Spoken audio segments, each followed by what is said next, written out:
Many legends and myths that come down through the years are a mixture of folklore and history. But some stories that reach us from the dim, distant past will always be more of a mystery.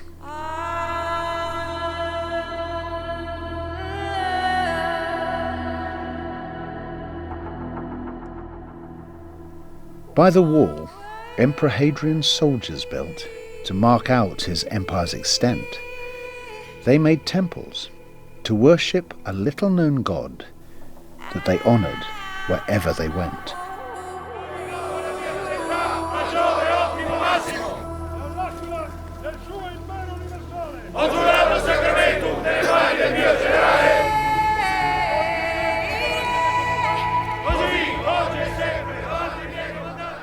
This god was no Jupiter, Neptune, or one Roman citizens would see as homegrown.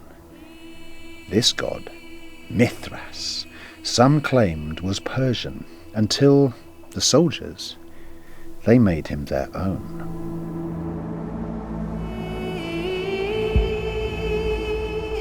And to honour this Mithras and offer him thanks for the benefits they thought that he gave, they built temples designed so that on the inside they'd resemble an underground cave.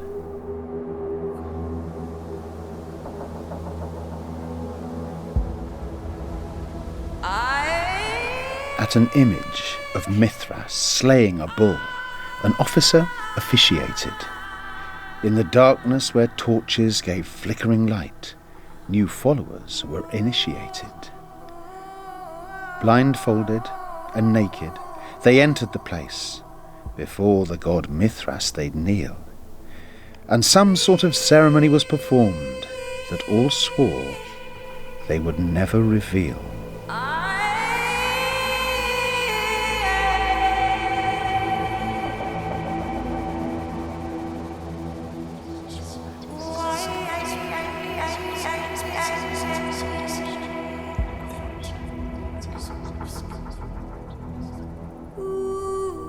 But what was the ceremony? We really don't know what the rites of Mithras were about.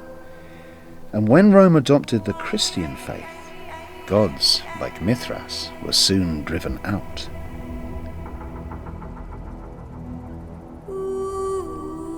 By the wall Emperor Hadrian's soldiers built to mark out his empire's sway, they made temples to honour a little-known god.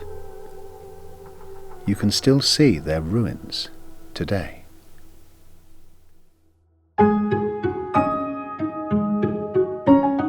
We know a few things about the Mithras cult, and they're always from the outside.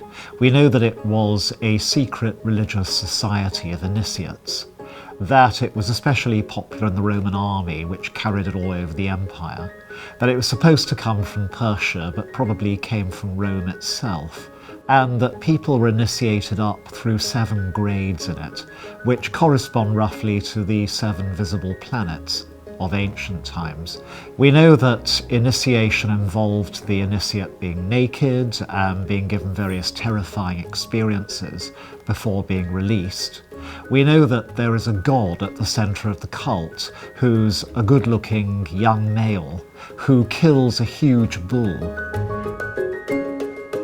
The cult of Mithras was one of the greatest mystery religions of the Roman Empire, carried on secretly in subterranean temples, of which English heritage cares for a beautiful one at Carraborough on Hadrian's Wall.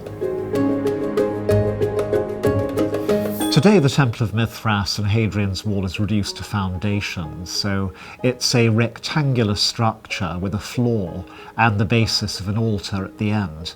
But you can see the shape of it, and it's easy to imagine the roof going back on. It would have been windowless and therefore dark. You'd have come into torchlight or candlelight and see that relief of the divine male slaughtering the great bull, shimmering at the end of the wall.